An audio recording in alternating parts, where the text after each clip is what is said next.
আমার শরীর জামা লঙ্গি বাতার কাঠ পর্যন্ত রক্ত বেজে গেছে।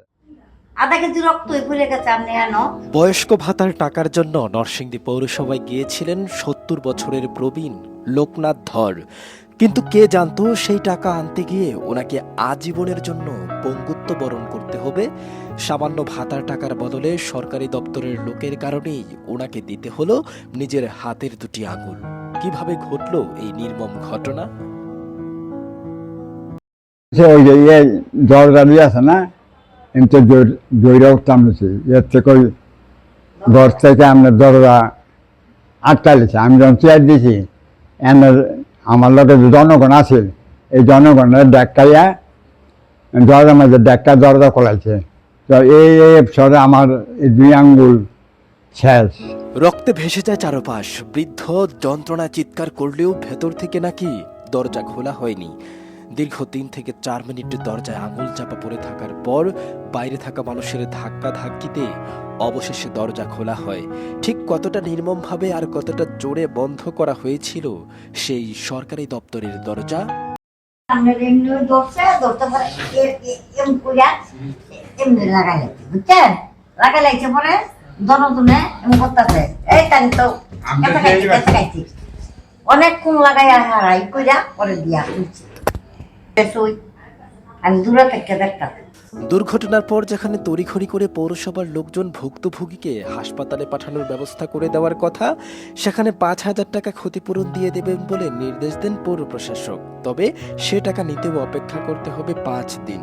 কর্তব্যরত চিকিৎসক জানিয়েছেন এই আঙুল দুটি আর কখনোই স্বাভাবিক হওয়ার সম্ভাবনা নেই। অথচ এই চরম অমানবিকতার পরও থেমে থাকেনি পৌর কর্মকর্তা কর্মচারীদের টালবাহানা। দুর্ঘটনার পর পৌর প্রশাসক নাদিরা আক্তার চিকিৎসার জন্য জরুরি 5,000 টাকা দেওয়ার নির্দেশ দিলেও কর্মচারীরা দেখিয়েছেন চরম নিষ্ঠুরতা। যে আমরা ওই পৌরসভা যাওয়ার পর ওই ম্যাডামকে জিজ্ঞেসছিলাম, যাওয়ার পর ম্যাডামে দেখা দুঃখ প্রকাশ করছিল। করার পর ওনা বলতেছে যে আচ্ছা ঠিক আছে, আমি তোমাকে কিছু টাকা দিয়ে দিই, তুমি চিকিৎসা করো।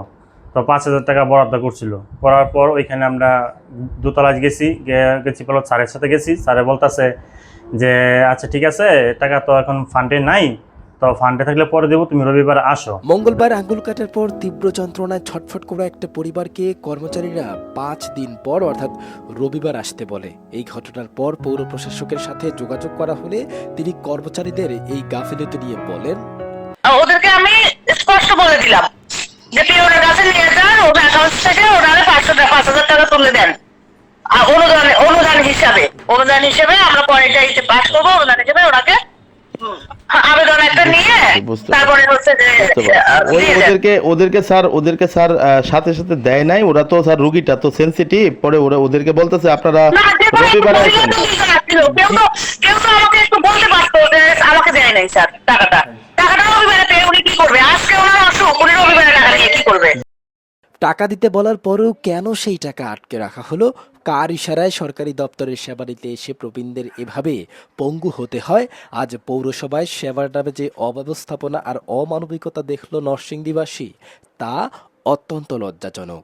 এই নিষ্ঠুর ঘটনার তীব্র নিন্দা জানিয়ে দায়ীদের দৃষ্টান্তমূলক শাস্তি এবং অসহায় প্রবীণ লোকনাথ ধরের উপযুক্ত ক্ষতিপূরণের দাবি জানাচ্ছে সর্বস্তরের মানুষ।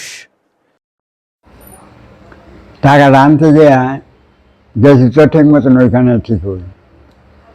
ওই যে আমরা আবার তো বৃষ্টিতে নামছে, উপরে উঠাছে লোক। আমি করলে আমিও উঠি, উঠতাম গেছে। ওই যে দরজা দিয়ে আছে না, এমনি জয়রা উঠতাম গেছি। এর থেকে ওই ঘর থেকে আমরা দরজা আটকালিছে। আমি যখন চেয়ার দিয়েছি আমার লোকে যে জনগণ আছে, এই জনগণের ডাক্কাইয়া দরজার মাঝে ডাক্কা দরজা খোলাইছে। তো এই সরে আমার এই 2 আঙ্গুল শেষ। এই পর্যন্ত আবেদন করি যাতে নাকি আমি চলতাম বাড়ি, সেই ব্যবস্থা আমার করে দেন। আমি আবেদন করতে আছি।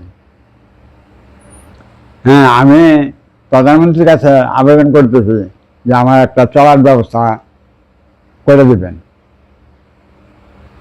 আমার চিকিৎসার খরচ হাসপাতাল আমি যেমন পাই সেই ব্যবস্থা করে দেন।